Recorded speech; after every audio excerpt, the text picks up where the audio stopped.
প্রিয় শিক্ষার্থী, আশা করছি সকলেই ভালো রয়েছেন। সকলকেই আমার চ্যানেলে স্বাগতম। এনআইএসডিএল-এর একটি গুরুত্বপূর্ণ আপডেট নিয়ে আমার ভিডিও আপনারা দেখেছেন যে আমাদের শুনানি ছিল। সেই শুনানিতে আমাদের এনআইএসডিএল-এর বন্ধুদের জন্য কত সুন্দর আপডেট উঠে এসেছে। আগেই আপনাদের আমি বলেছিলাম যে আমার প্রতি ভরসা রাখুন, এবং আমি পুরো বিষয়টাকে অ্যানালাইসিস করে যেটুকু বুঝেছি যে এনআইএসডিএল-এর শিক্ষার্থীরা ঝরে পড়বে না। এনআইএসডিএল-এর শিক্ষার্থীদের ভবিষ্যৎ ভালো রয়েছে এবং এনআইএসডিএল-এর শিক্ষার্থীরা বিভিন্ন চাকরির পরীক্ষার ক্ষেত্রে সুযোগ পাবে, এটা কিন্তু আগেই বলেছিলাম। তো আপনারা সময়ের সাথে সাথে সেটা মিলিয়ে নেবেন। আমাদের এনআইএসডিএল-এর শিক্ষার্থীর বন্ধুদের বৈধতা পেতে শুধুমাত্র সময়ের অপেক্ষা। 80 থেকে 90% কাজ প্রায় সলভ হয়ে গেছে। বাকি যেটুকু পার্সেন্ট রয়েছে সেটা সময়ের সাথে সাথে সলভ হয়ে যাবে, এটা আশা করা যায়। কারণ সেদিনকার যে শুনানি, সেই শুনানিতে আমাদের যিনি অ্যাডভোকেট ছিলেন তিনি যে সুন্দরভাবে বিষয়গুলোকে উপস্থাপন করবে, এটা সত্যি অতুলনীয়। আমরা দেখেছি জাস্টিস বি.আর. গাভাই স্যার কত সুন্দরভাবে পজিটিভ রেসপন্সে এনআইএসডিএল-এর শিক্ষার্থীদের সমস্ত বিষয়গুলো শুনছিলেন। এক কথায় আমাদের যে মনের মধ্যে লুকিয়ে থাকা প্রশ্নগুলো ছিল যে কেন সরকারি 18 মাস করাবে, কেন তারপরে এই যে বিষয়গুলো, এগুলো সমস্ত বিষয়টা কিন্তু অ্যাডভোকেট তুলে ধরেছেন। এবং জাস্টিস যিনি ছিলেন, যে দুজন, তিনারা খুব মনোযোগ সহকারে বিষয়গুলো শুনেছেন এবং তারা পজিটিভ রেসপন্স দেখিয়ে বলেছে যে যেহেতু ইন সার্ভিস টিচার, সেক্ষেত্রে এরা তো মান্যতা পাওয়া অবশ্যই দরকার রয়েছে। আমাদের অ্যাডভোকেট তুলে ধরেছেন যে আমরা বিভিন্ন স্কুলের ক্ষেত্রে আমরা যে স্কুলে রয়েছি সেই স্কুলের ক্ষেত্রে মান্যতা পেলেও বিভিন্ন সেক্টরে বিভিন্নজন কাজ করছে। বিভিন্ন প্রাইমারি স্কুলে, কেউ সরকারি স্কুলে, কেউ প্রাইভেট স্কুলে, এগুলোতে কাজ করার কারণে এই সার্টিফিকেট দেখিয়ে সে যখন অন্য কোথাও চাকরির জন্য যাচ্ছে তখন কিন্তু 18 মাসের যে ডিএলএড এনআইএস কোর্স সেটা কিন্তু ভ্যালিড হচ্ছে না। তাই মহামান্য আদালতের কাছে সম্পূর্ণ বিষয় এইভাবেই যে যাতে আমরা দেখা যাচ্ছে রিলিফ পেতে পারি, বিভিন্ন চাকরির ক্ষেত্রে অংশগ্রহণের সুযোগ পেতে পারি, সেই ব্যবস্থা যেন করা হয়। এই জিনিসটা কিন্তু তুলে ধরা হয়েছে আমাদের এই শুনানির মধ্যে। একদম শুনানিটা প্রথম থেকে শেষ পর্যন্ত দেখা হয়েছে, একদম অথেন্টিক একদম বিষয়গুলোকে তুলে ধরা হয়েছে।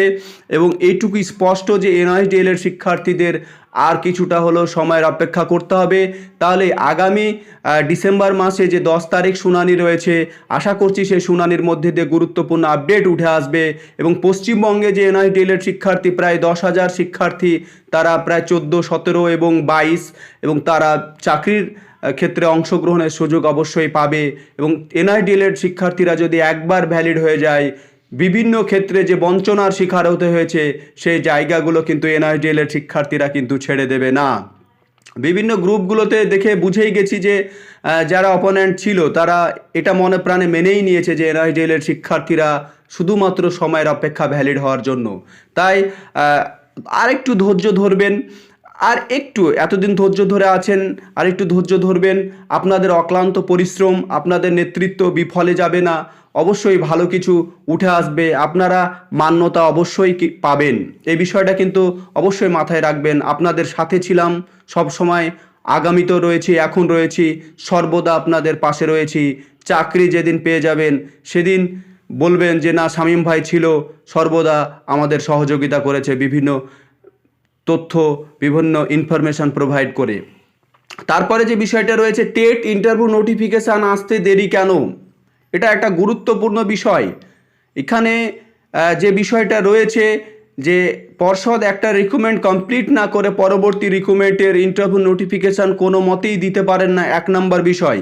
2 নম্বর বিষয়, ওবিসি মামলা রয়েছে। 3 নম্বর বিষয়, টেট 23-এর এখন পর্যন্ত রেজাল্ট কিন্তু হয়নি। এই যে বিভিন্ন বিষয়গুলো রয়েছে, এই কারণের জন্য কিন্তু এখনও ইন্টারভিউ নোটিফিকেশান আসছে না। এরপরে যে ইনফরমেশানটা দিব, এটা হয়তো অনেকের জানা নেই যে এর আগে যে রিক্রুটমেন্ট হয়েছিল সেই রিক্রুটমেন্টে টোটাল সিট কিন্তু কমপ্লিট হয়নি। 5% যে অ্যাডিশনাল সিট ছিল সেই সিটে অলরেডি ইন্টারভিউ হয়ে গেছে, সমস্ত প্রসিডিওর কমপ্লিট হয়ে গেছে, কিন্তু তাদের জয়েনিং করাচ্ছে না। এটা সরকার এবং পর্ষদের সদিচ্ছার অভাব রয়েছে।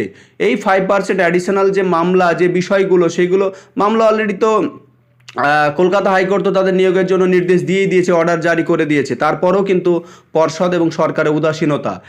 যদি নতুন রিক্রুটমেন্ট আসে তাহলে অবশ্যই কেস হবে, তাই নতুন রিক্রুটমেন্টের আগে তাদের জয়নিং করাতে হবে। জয়নিং তাদের না হওয়া পর্যন্ত নতুন যে টেট 2022-এর যে 24-এ, এই 24-এ অনেকে অনুমান করছে বা 25-এ আপকামিং ইন্টারভিউ নোটিফিকেশান আসার কথা, সেটা কিন্তু দেরি হবে। আর 23-এর রেজাল্ট তো কথা অনুযায়ী 3rd সপ্তাহ হওয়ার কথা, সেটাও হলো না। তো এই হচ্ছে বিষয়। তো নোটিফিকেশান আসবে, একটু সময় লাগলেও আসবে, অসুবিধা নাই। ইন্টারভিউর জন্য আপনার প্রিপারেশান চালিয়ে যান, কিন্তু NISDLED বন্ধুদের সতর্ক থাকতে বলছি। তারপরে বিভিন্ন বিষয় বুঝে শুনে কথা বলার জন্য অনুরোধ করছি, কারণ শেষে এসে তরি ডুবে গেলে হবে না। এখন আবারও আমাদের সতর্ক থাকতে হবে। আমরা আমাদের শেষ যাত্রা শেষ দেখেই ছাড়বো, এবং আমাদের সমস্ত অধিকার আমরা আমাদের যুক্তি দিয়ে ছিনিয়ে নেব অপোনেন্টের কাছ থেকে, এবং আমরা বিভিন্ন ক্ষেত্রে অংশগ্রহণের সুযোগ পাবো। সকলেই ভালো থাকবেন, আমার চ্যানেলটিকে অবশ্যই সাবস্ক্রাইব করে রাখবেন। আরও বিভিন্ন ধরনের খবর আপনারা